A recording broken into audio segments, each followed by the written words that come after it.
Hi hello నమస్తే welcome back to our channel Ranjith and Wills. ఇప్పుడు మనం ఎక్కడున్నాము అని అంటే చెప్తాను, క్యాన్బెరాలో ఉన్నా. ఈ క్యాన్బెరాలో నువ్వేం చేస్తున్నావు అని అంటే, మీలో కొంతమంది నాకు ఒక క్వశ్చన్ అడిగారు, ఏంటి అని అంటే, నువ్వు ఎట్లాగో ఇన్ని కంట్రీస్ తిరుగుతున్నావు కదా, సో ప్రస్తుతానికి ఆస్ట్రేలియాలో ఉన్నావు కదా, ఈ ఆస్ట్రేలియాలో చాలామంది చదువుకోవడానికి వస్తారు కదా, వాళ్ళ గురించి అక్కడ స్టడీస్ ఎట్లుంటాయి అవన్నిటి గురించి కూడా ఒకసారి తెలుసుకొని ఏమైనా ఇంటర్వ్యూ లాగా చేయొచ్చు కదా ఎవరైనా స్టూడెంట్స్ అని చెప్పేసి అడిగారు కదా మీరు.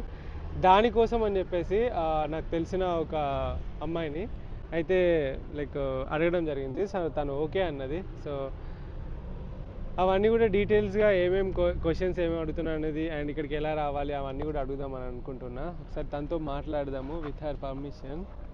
హాయ్. Hi, మీ పేరు? I'm Vanilla. ఎక్కడ నుండి? I'm from Hyderabad. Hyderabad. Okay. So మీరు ఎక్కడ చదువుతున్నారు? నేను ఇప్పుడు ఆస్ట్రేలియన్ నేషనల్ యూనివర్సిటీలో చదువుతున్నాను. Okay. It is one of G8 college in Australia. Okay. So currently I'm doing my masters in business information systems. Okay. ఇప్పుడైతే ఫస్ట్ సెమిస్టర్ అయిపోయింది, మొన్న ఎగ్జామ్స్ అయిపోయినాయి. So after the summer break I'm going to my second semester. Okay. ఇక్కడ మేము నిల్చొని మాట్లాడుతున్నాము, వీలైతే ఒక దగ్గర కూర్చొని ప్రశాంతంగా మాట్లాడతాం, ఎందుకంటే ఇక్కడ మొత్తం ట్రాఫిక్ అదంతా ఉన్నది. సో కాబట్టి ఒక దగ్గర కూర్చొని మాట్లాడదాం. Yeah, కొంచెం sure. బెస్ట్ ప్లేస్ సజెస్ట్ చేస్తారా? అక్కడ ఉంటుంది ప్లేసెస్ చాలా, so we can go there. ఎన్ని రోజులు అవుతుంది మీరు ఇక్కడికి వచ్చి? నేను జూలైలో వచ్చాను. ఆహా. That was second intake for Australia. Okay. So జూలైలో నా సెమిస్టర్ స్టార్ట్ అయింది. ఆహా. అండ్ ఇక్కడ ఓన్లీ 3 months ఉంటుంది ఒక సెమిస్టర్. ఓకే. సో 3 monthsలో దట్ ఈస్ నవంబర్, మొన్న 6th నా ఎగ్జామ్స్ అయిపోయాయి. So I'm done with my first semester right now. చాలా మంది క్యాజువల్ డౌట్స్ ఉంటాయి, ఏంటి అంటే మన వాళ్ళకి ఏం తెలియదు, ఒక డిగ్రీ అయిపోతుంది, డిగ్రీ అయిపోయాక ఫారెన్లో చదువుకుందామని అనుకుంటారు. అది ఈజీయేనా ఫారెన్లో చదువుకోవడం?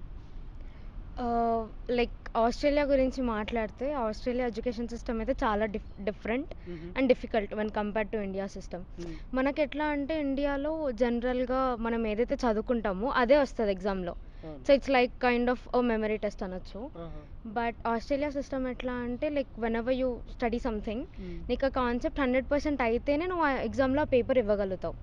ఇక్కడ ఓపెన్ బుక్ ఎగ్జామ్ అనే ఉంటాయి అనమాట, ఎగ్జామ్స్ ఉంటాయి బేసిక్గా.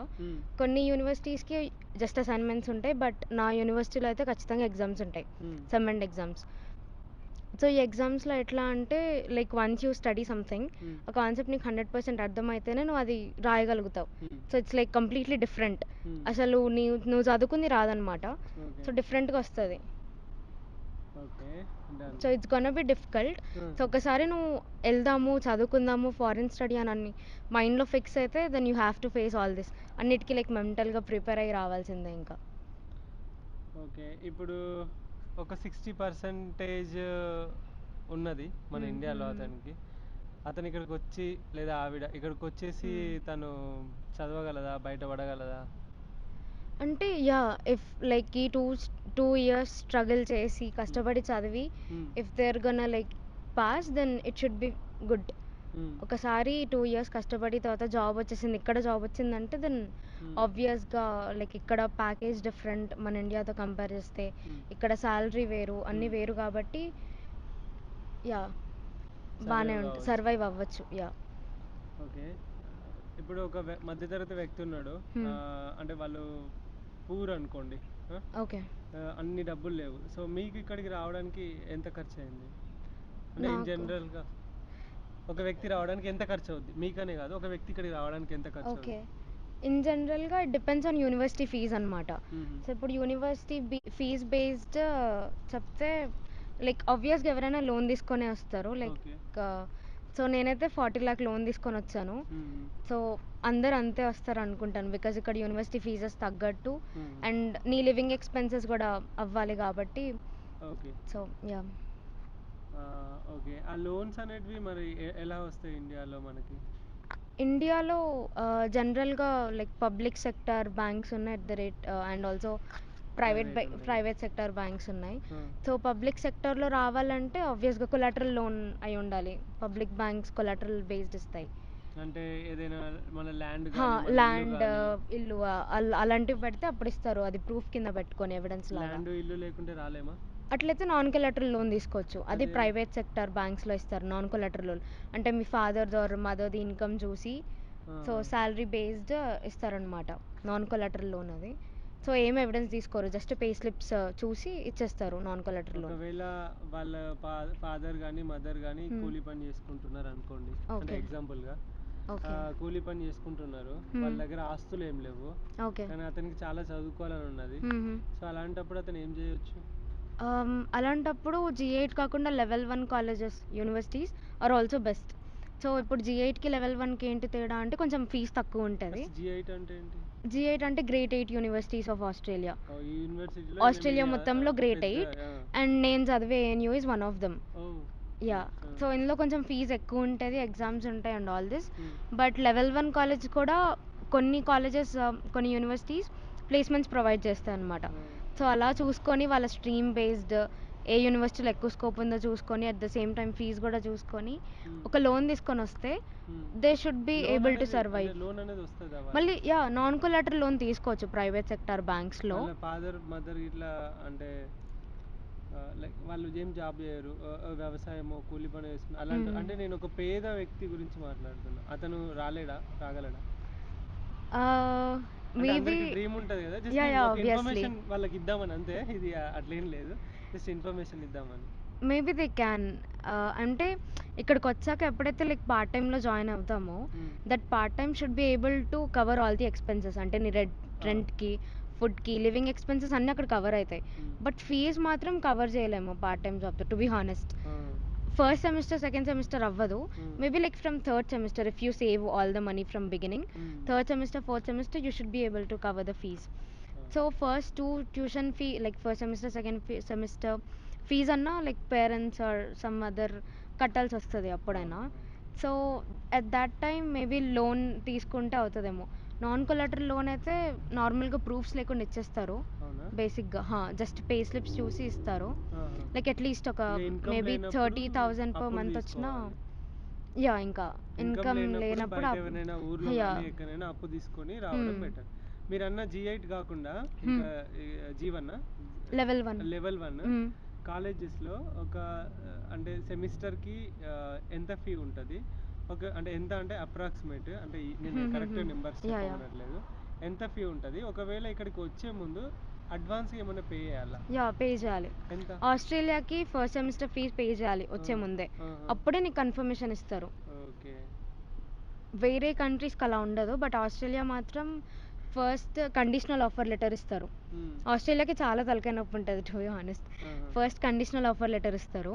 సో ఈ కండిషనల్ ఆఫర్ లెటర్లో అప్పుడు వాళ్ళ కండిషన్స్ అన్ని స్పెసిఫై చేస్తారు.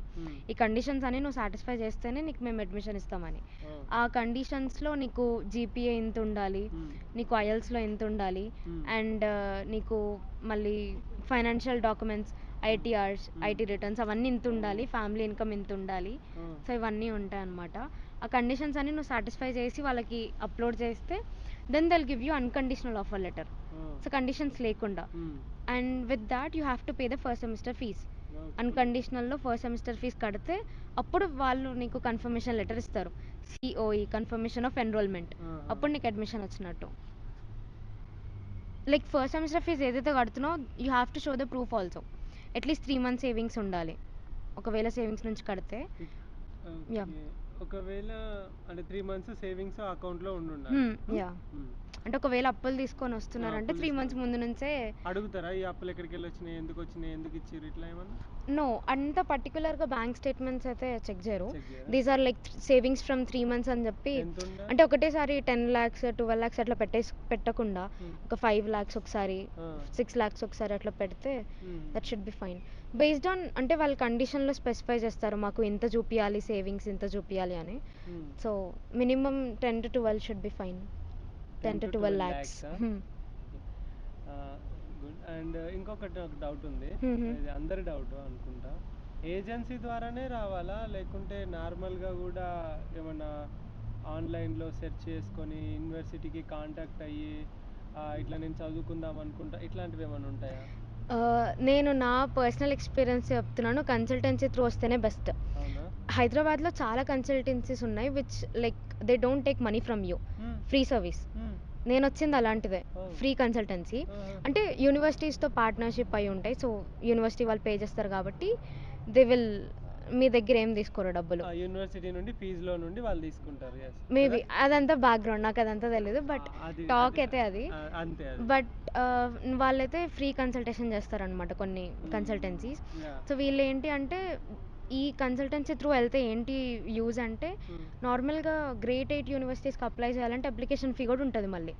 Some $100, some $500, I'm not sure ఎంతో ఫీజు ఉంటుంది. బట్ వీళ్ళు కన్సల్టెన్సీ వాళ్ళు లైక్ కొంచెం మంచి కన్సల్టెన్సీ చాలా ఇయర్స్ నుంచి ఉన్నారంటే they will know some one in the university. So అప్పుడు వాళ్ళు వాళ్ళతోటి మాట్లాడి ఆ ఫీ వేవర్ని ఇస్తారనమాట. సో నాకు అంతే అయింది. ఆస్ట్రేలియన్ నేషనల్ యూనివర్సిటీకి అప్లికేషన్ ఫీజు ఉంటే ఆ కన్సల్టెన్సీ వాళ్ళు మాట్లాడి లైక్ ఫీ వేవర్ తీసేశారు. That is when I applied.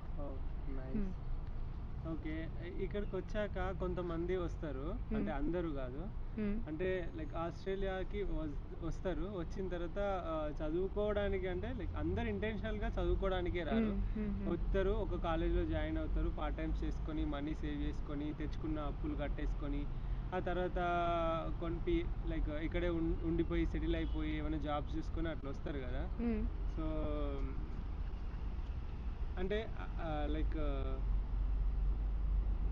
నేను ఏమడగబోతున్నా అంటే సో దట్ చదువుకొని సెటిల్ అయిన వాళ్ళకన్నా ఇప్పుడు వచ్చి లైక్ ఇట్లుంటారు కదా, సో ఆ మైండ్ సెట్ తోటి వస్తే అసలు ఎట్లుంటుంది అంటే చాలామంది అలానే వస్తూ ఉంటారు కదా.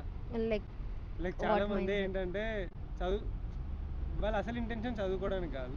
ఓకే, బట్ ఇక్కడికి వస్తాము, ఒక 40-50 లక్షలు తీసుకుంటారు. ఇక్కడికి వచ్చేసి నేను ఏదో పార్ట్ టైం జాబ్ చేసుకొని ఏదో చేసుకొని కట్టేసుకొని నేను కొంచెం కూడబెట్టుకొని 2-3 సంవత్సరాలు తర్వాత ఇండియాకి వెళ్ళిపోయి ఏదో చేసుకుందామని అనుకుంటారు కదా.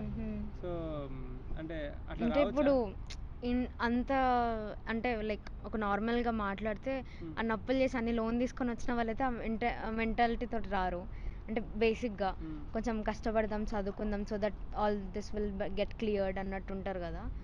అట్లా కాకుండా లైక్ మీరు చెప్పినట్టు అట్లా నాకు వస్తే తెలిసిన వాళ్ళలో కొంతమంది ఏంటంటే కొంచెం లోన్ వాళ్ళంతా చదవరు, ఓకే, అంత క్లెవర్ స్టూడెంట్స్ ఏం కాదు, లోన్ తీసుకుంటారు, వస్తారు, వచ్చిన తర్వాత ఏదో లైక్ పార్ట్ టైం జాబ్ చేసుకుంటారు. మీకు తెలుసు ఇక్కడ డబ్బులు డైరెక్ట్ ఇస్తారు, బ్యాక్ ఎండ్లో కూడా ఇస్తారు కదా. అట్లా చేసుకొని సంపాదించుకుందాము అని అంటే అది అట్లా పాసిబుల్ అవుద్దా అని జనరల్గా అడుగుతున్నాను. అట్లా పాసిబుల్ అవుతుంది అంటే ఇక్కడ పార్ట్ టైంకి పే బాగానే ఉంటుంది. సో యా లైక్ ఈ పార్ట్ టైం లాంగ్ రన్ నువ్వు చేస్తున్నావు ఒక 4-5 years అంటే సేవ్ చేయొచ్చు, బాగానే మనీ సేవ్ చేయొచ్చు. విత్ దాట్ ఆల్ అప్పులు కూడా తీరే ఛాన్స్ ఉంటుందేమో, like depending on the amount. చూసినంత వరకు అట్లా చేసుకొని చాలా మంది అప్పులు తీర్చుకున్నారు అండ్ కొంచెం సేవింగ్ కూడా చేసుకొని ఇంకా తర్వాత మంచి జాబ్ చేసుకొని ఇక్కడ చదువుకున్న తర్వాత మంచి జాబ్ కొట్టి సెటిల్ అయిన వాళ్ళు ఉన్నారు. అంటే నేనేమంటున్నా అంటే ఆ దానికోసమే కాకుండా కొంతమంది ఇప్పుడు వస్తారు స్టూడెంట్స్, చదువుకుంటూ ఉంటారు, అదేం లేదు, వాళ్ళు చదువుతూనే పార్ట్ టైమ్స్ చేసుకుంటూ డబ్బులు ఇట్లా సంపాదించేసి అప్పులు కట్టగలరా అంటున్నా వెనక్కి. Maybe yes, depending on the amount of debt. అంటే ఇప్పుడు వాళ్ళు మరీ ఎక్కువ అప్పులు ఉన్నాయంటే 40 లక్షలు తీసుకొని వచ్చిర్రు లోను. ఓకే, వాళ్ళకి ఇక్కడ 2 సంవత్సరాలు 3 సంవత్సరాలు ఉంటుంది కోర్సుని బట్టి కదా. సో 3 years కోర్సా, 2 years కోర్స్ ఉంటుంది. సో ఈ 2 yearsలో వాళ్ళు పార్ట్ టైమ్స్ చేసుకొని ఈ 40 లక్షలు కట్టగలరా? ఒకవేళ చదివిన తర్వాత జాబ్ రాకుంటే లైక్ వాళ్ళకి అక్కడ అప్పులు ఉంటాయి, ఇక్కడ చదివిన తర్వాత ఇక్కడ జాబు రాలేదు, సో వాళ్ళ పరిస్థితి ఏంటి? అలాంటివి ఉంటాయా? అలా తీర్చొచ్చా అని. అంటే బేసిక్గా ఇప్పుడు 2 years కోర్స్ తర్వాత అప్లై చేస్తాం వీసా ఎక్స్టెన్షన్ కోసం. సో దట్ ఎక్స్టెన్షన్ 3 years ఇస్తారు. ఇస్తారు because you're studying in Canberra regional area కాబట్టి 3 years ఎక్స్టెన్షన్ ఇస్తారు. సో దట్ 3 years నీకు ఏ జాబ్ రాలేదు, only part time I mean full time work అంటే ఏమో I don't know, even I'm not sure. చేసేదాన్ని బట్టి ఉంటుంది, చేసే వర్క్ని బట్టి నువ్వు కష్టపడేదాన్ని బట్టి నువ్వు అప్పులైతే కట్టుకోవచ్చు కదా. అప్పులలో మునిగిపోడు కదా. అదే అడుగుతున్నా. నువ్వు సేవ్ చేస్తే you should be able to clear. ఇక అంత అప్పున్నాక కంపల్సరీ మన బ్యాక్గ్రౌండ్ ఫ్యామిలీ బ్యాక్గ్రౌండ్ అట్లా ఉంటుంది, అందరు రిచ్ కావాలి కాబట్టి సేవ్ చేసుకోవడానికే చూస్తారు. ట్రూ, ప్రొఫెషనల్ పే వేరు ఉంటుంది ఎట్లయినా, we all know that. So ఆ 3 ఇయర్స్ బేసిక్ లో కూడా స్టూడెంట్ చేసినంత వర్క్ అవర్స్ ఇస్తారా? ఎక్స్టెన్షన్ ఇచ్చిన 3 ఇయర్స్ లో అన్లిమిటెడ్ గా వర్క్ చేసుకోమంటారా? ఫుల్ టైం చేయొచ్చు అప్పుడు. ఫుల్ టైం చేయొచ్చా? అప్పుడేం ప్రాబ్లం లేదా? ఉండదు, అప్పుడు ఉండదు. ఓకే. ఓకే. ఒక నార్మల్ స్టూడెంట్ రావాలనుకుంటున్నారు, ఈవెన్ నేను అనుకోండి, నేను ఒక డిగ్రీ అయిపోయింది ఇప్పుడే, నేను వద్దాం అనుకుంటున్నా, నేను ఎట్లా రావాలో చెప్తారా వాళ్ళకి? Yeah sure. సో నార్మల్గా like when ever you complete your graduation, ఒకవేళ మాస్టర్స్కి వస్తున్నట్టయితే గ్రాడ్యుయేషన్ అయిపోగానే first you have to like search for universities. A university నా స్ట్రీమ్కి బెస్ట్, ఏ రీజన్కి వెళ్తే బెస్ట్ అన్నట్టు. నువ్వు సిడ్నీ ఆర్ మెల్బర్న్కి వెళ్తే ఏమవుతుందంటే తర్వాత నీకు లాంగ్ రన్ ఒకవేళ సెటిల్ అయ్యే ఆలోచన ఉంటే పిఆర్కి ఎఫెక్ట్ అవుతుంది. You'll get more points when you study in regional area. So universities choose చేసుకున్నాక then you have to start applying to the universities based on your consultancy choice or something. And then universities apply చేశాక then you will get conditional offer letter from all the universities that you have applied. Conditions అన్ని satisfy చేస్తూ documents upload చేయాలి యూనివర్సిటీస్కి. Then if all the documents are satisfied then వాళ్ళని conditional offer letter ఇస్తారు. And then they'll tell you how much amount you have to pay. అది దాని తర్వాత నువ్వు అన్కండిషనల్ ఆఫర్ లెటర్ వచ్చాక then you have to pay the tuition fee amount. అది first semester ఫీజా లేకపోతే 1 year ఫీజా అనేది depending on the university. So fees pay చేశాక then they'll give you confirmation letter which is COE. So COE వచ్చాక వీసాకి apply చేసుకోవడమే. Visa documents అన్నీ అప్లోడ్ చేసి లాడ్జ్ చేసిన తర్వాత వీసా వస్తే ఇంకా వచ్చేయడమే, టికెట్ బుక్ చేసుకొని. That's it. కన్సల్టెన్సీలు మోసం చేస్తాయి కదా, అంటే మోసం చేస్తాయి అంటే నన్ను చేసిర్రు, నన్నే. ఎగ్జాంపుల్ ఆస్ట్రేలియా వీసా, నేను ఇండియా టు ఆస్ట్రేలియా రైడ్ చేస్తున్నా కదా. సో చేసినప్పుడు నేను థాయిలాండ్లో ఉన్నప్పుడు ర్యాండమ్గా ఒకసారి గూగుల్లో కొట్టిన, నాకు ఎవరు కాంటాక్ట్ లేరు ఆస్ట్రేలియా వాళ్ళు. ర్యాండమ్గా గూగుల్లో వీసా కన్సల్టెన్సీ అని కొట్టగానే ఒక కన్సల్టెన్సీ వాళ్ళు వచ్చారు, వాళ్ళకి 40,000 కట్టిన. ఓకే, ఈగల్ సర్వీసెస్ అని చెప్పేసి ఇట్లా ఉన్నది ఒకటి. 40,000 కట్టిన. 40,000 కట్టిన తర్వాత అప్పుడు నాకేం తెలియదు, ఎందుకంటే నాకు ఎట్లా అయితే ఏం తెలియదు, ఎందుకంటే ఫస్ట్ సైకిల్ రైడ్ కదా. ఇండియాలో ఉన్న వాళ్ళకి కూడా వీసాలు ఏంటి, పాస్పోర్ట్లు ఏంటి, ఇవి కండిషన్స్ ఏంటి, సబ్ క్లాస్లు ఏంటి తెలియదు కదా. సో నేను కూడా అప్పుడు కొత్తనే అట్లనే ఒక నార్మల్ వ్యక్తిలాగా అప్లై చేసిన. అప్లై కోసం 40,000 కట్టిన. వాళ్ళు ఎస్ఓపి కూడా రాయలేదు, స్టేట్మెంట్ ఆఫ్ పర్పస్ కూడా రాయలేదు, అండ్ బ్యాంక్ అకౌంట్లో ఇంత ఉండాలి, ఇది కూడా అంతేం చెప్పలేదు, ఇట్లా కొడితే రాదు వీసా అని కూడా ఏం చెప్పలేదు. జస్ట్ నార్మల్గా వేసేసారు, 40,000 తీసుకున్నారు, వీసా రిజెక్ట్ అయిపోయింది. ఓకే, ఆ తర్వాత నాకు ఒక లైక్ దాని గురించి ఒక నాలెడ్జ్ వచ్చిన తర్వాత వాళ్ళని అడిగితే ఇంకా నేను లైక్ గట్టిగా మాట్లాడినా, నేను హైదరాబాద్ వచ్చిన తర్వాత మీ సంగతి చెప్తా అది ఇది అని చెప్పిన. నేను ఇంకా లైక్ పోయి మనం ఇంకేం చేయలేదు, పోయినాక చేస్తే చేస్తాం కావచ్చు. ఇప్పుడు ఆ ఏజెన్సీ ఎగ్జిస్టింగ్లో లేదు, అట్లా జరిగింది అన్నట్టు.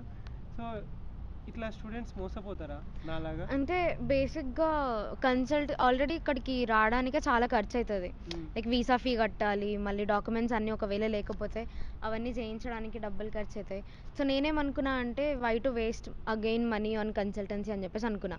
So that is when I started to search for free consultancies.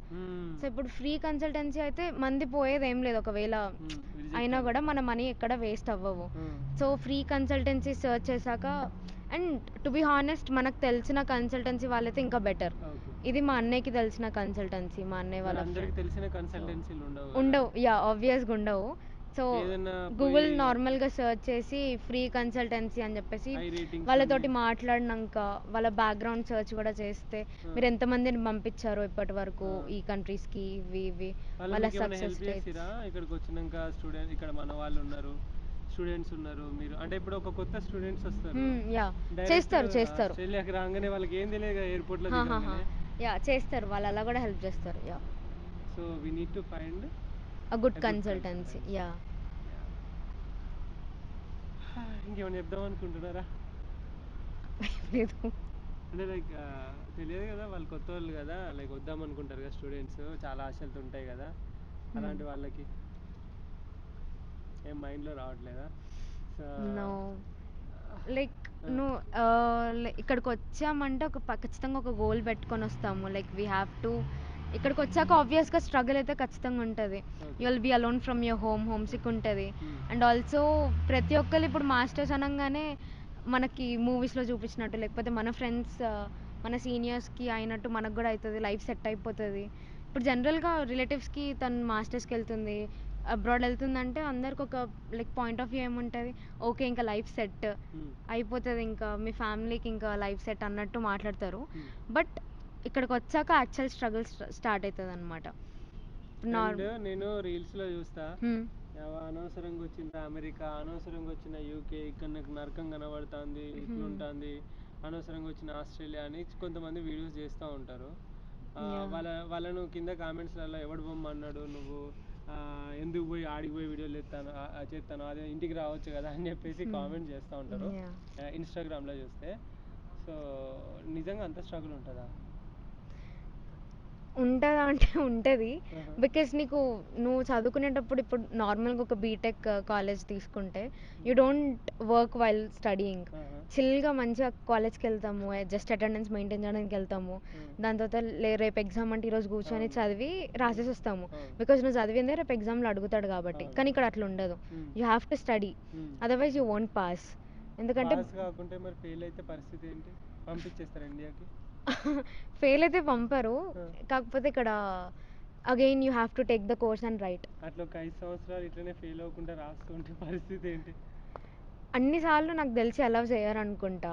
అంటే ఇప్పుడు నాకు ఏమనిపించింది అంటే, నేను ఇక్కడ వర్క్ చేసుకుంటున్నా, వీడి వీసానేమో 2 సంవత్సరాలు అయిపోతుంది, నేను ఫెయిల్ అవుతా కావాలని, అప్పుడేంటి? అది నాకు అంత ఐడియా లేదు, but they will debar I guess, I don't know. అంటే పంపించేస్తారు ఇండియాకి? పంపించేస్తారు. ఇప్పుడు నీకు 2 years, ఇప్పుడు ఇస్తారు నీకు 2 years ఇచ్చారు వీసా, ఈ 2 yearsలో కంప్లీట్ చేయాలి నువ్వు స్టడీ, బట్ యూ డిడెంట్. ఇప్పుడు నీ స్టడీ కంప్లీట్ అవ్వలేదు, నీ 2 years కూడా అయిపోయింది, నువ్వు ఇప్పుడు వాళ్ళకి కోర్స్ కంప్లీషన్ సర్టిఫికేట్ అయితే చూపిలేవు కదా నీకు లైక్ వీసా ఎక్స్టెన్షన్కి. సో ఆబ్వియస్గా నువ్వు ఇంక ఇండియా వెళ్ళిపోవాల్సిందే, నీకు ఇక్కడ రైట్ లేదు ఉండడానికి. 2 సంవత్సరాలలో కంప్లీట్ చేయకుండా ఇండియాకి వెళ్ళిపోవాల్సిందేనా? I think so, I'm not sure. అందుకే రాసుకోవడానికి ప్లీజ్ అందరూ క్లెవర్ స్టూడెంట్స్ ఉండరు కదా, 2 సంవత్సరాలనే కంప్లీట్. ఇప్పుడు ఇండియాలోనైనా కూడా బ్యాక్లాగ్స్ ఉంటాయి, రాసుకుంటారు మెల్లిగా 1 సంవత్సరం 2 సంవత్సరాలు డిగ్రీని, కానీ ఒక సర్టెన్ టైం వచ్చినాక తీసేస్తారు వాళ్ళకి, ఇంకా నువ్వు వేస్ట్ అని చెప్పేసి సస్పెండ్ చేస్తారు. మరి ఇక్కడ ఎంత ఎక్స్టెన్షన్ ఇస్తారో ఐఎమ్ నాట్ షూర్, నాకు తెలియదు అంత. Okay 4 years? Yeah 4 years.